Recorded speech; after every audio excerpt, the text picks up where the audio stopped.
वही बोले कि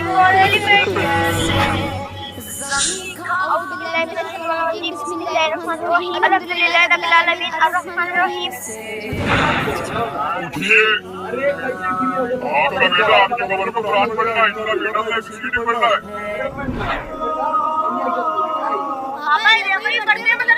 बेटे से हम देश छोड़ने अरे अनस, अपने बेटे को मदरसे में भेजा करो पढ़ने के लिए। क्या मदरसे में? अरे गरीबों के बच्चे पढ़ते हैं मदरसे में, जैसा अमीरों के नहीं। हमारे बच्चे इंग्लिश मीडियम स्कूल में पढ़ते हैं, फॉर एप्पल पीपल बॉल। और मदरसे में पढ़ के मिल ही क्या जाएगा, 5 से 10 हज़ार रुपए की नौकरी। और बेटी भी पढ़ा के सरकारी नौकरी नहीं मिलेगी। चलो साइड में को। इसीलिए हम सबको दुनिया की तालीम के साथ दीनी तालीम भी देना बहुत जरूरी है, जिससे कि वो हमारे लिए मग़फ़िरत की दुआ कर सके हमारी औलादों का फर्ज है। गाइस, वीडियो को लाइक करें और कमेंट बॉक्स में माशाअल्लाह लिखें।